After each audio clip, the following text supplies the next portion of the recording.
Sina Baron Geisler at Giro Manio ang dalawa sa mga aktor na hindi inililihim ang pagkakalulong nila noon sa paggamit ng mga ipinagbabawal na gamot. Sa kanilang pag-uusap sa special episode ng Tao Lang na napanood sa YouTube channel ng Marites University, isiniwalat nina Baron at Giro na mga menor de edad pa lang sila nang umpisahan nila ang paggamit ng mga ipinagbabawal na gamot.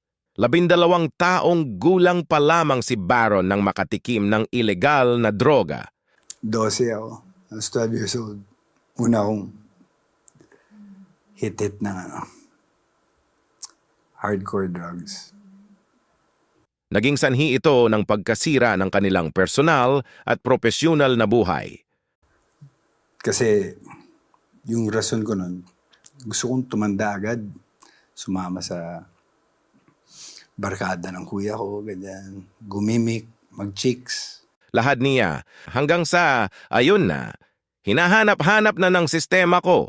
Nausisa naman ni Baron kung ilang taon siya noon nang unang makatikim ng ipinagbabawal na gamot. Ikaw bro, ilang taon ka nung una kang humitit ng pinagbabawal na gamot? 14 yata ako nun.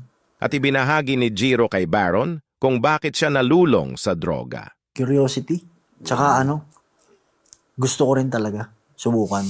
Kasi nga dahil nga sa tinitira namin dati. Dahil nga daw ito sa closed environment ng kinalakihan niyang lugar. Udyok ng mga tropang, walang usapan kundi marijuana, sigarilyo, alak. Ang mga kwento ni na Baron Geisler at Giro Manio ay nagpapakita ng kahalagahan ng pagpapakumbaba, pagtanggap at pagbabago sa harap ng mga pagsubok at nagbibigay inspirasyon na may pag-asa at pagkakataon pa rin tayong magbalik loob sa kabutihan at tagumpay. Shahar!